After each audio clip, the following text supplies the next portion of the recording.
കണ്ണൂരിലെ CPM നേതാക്കളുടെ quotation mafia ബന്ധം CBIയുടെ നേതൃത്വത്തിൽ അന്വേഷിക്കണമെന്ന് DCC president Martin George. DYFI നേതാവും CPM ജില്ലാ കമ്മിറ്റി അംഗവുമായ M ഷാജറിനെക്കുറിച്ച് നേതൃത്വത്തിന് പരാതി നൽകി പാർട്ടിയിൽ നിന്നും ഒഴിവാക്കപ്പെട്ട മനു തോമസ് നൽകിയ വെളിപ്പെടുത്തലുകൾ ഗൗരവകരമാണെന്നും മാർട്ടിൻ ജോർജ് പറഞ്ഞു. ഇതൊക്കെ ആരുടെ നിർദ്ദേശാനുസരണമാണ്? ആരാണ് ഇതിന് പിന്നിൽ പ്രവർത്തിക്കുന്നത്?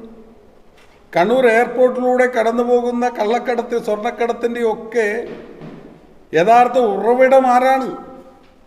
ഇതൊക്കെ പുറത്തു വന്നു കഴിഞ്ഞിരിക്കുന്ന കാര്യമാണ്. പക്ഷേ സത്യസന്ധമായ ഒരു അന്വേഷണം ഇക്കാര്യത്തിൽ നടക്കുന്നില്ല എന്നുള്ളതാണ് ഇവിടെ ഏറ്റവും വലിയ വിഷയമായി വന്നിരിക്കുന്നത്. ഇവരെല്ലാവരും അങ്ങോട്ടും ഇങ്ങോട്ടും പറയുന്നുണ്ട്.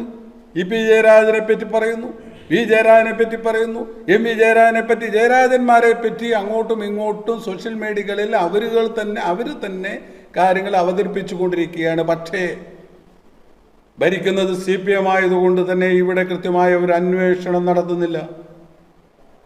കൃത്യമായ അന്വേഷണം നടത്തണം. ഒരു സമയം MV ജയരാജൻ പോരാളി ഷാജിക്കെതിരെ പറയുന്നു. പോരാളി ഷാജി എന്ന് പറയുന്നത് ആരാണെന്ന്, പോരാളി ഷാജിയാരെ തിരിച്ചു പറയുന്നത്, എന്തൊക്കെയോ നടന്നുകൊണ്ടിരിക്കുകയാണ്. പക്ഷേ ഇവിടെ പൊതുസമൂഹത്തെ വിഡ്ഢികളാക്കിക്കൊണ്ടുള്ള ഒരു നിലപാടാണ് ഇവിടെ സ്വീകരിച്ചുകൊണ്ടിരിക്കുന്നത്. സ്വർണ്ണക്കള്ളക്കടത്ത് കൊട്ടേഷൻ സംഘവുമായി ബന്ധമുണ്ടെന്ന് ജില്ലാ കമ്മിറ്റി അംഗം പരാതി പറഞ്ഞ ഒരാളെ പിണറായി വിജയൻ സർക്കാർ യുവജന കമ്മീഷൻ ചെയർമാനാക്കിയത് എന്തടിസ്ഥാനത്തിലാണ്? ഒരു കാലത്ത് CPM വളർത്തിയ കൊട്ടേഷൻ സംഘങ്ങളും സൈബർ ഗുണ്ടകളും പാർട്ടിയെ വിഴുങ്ങുകയാണ്.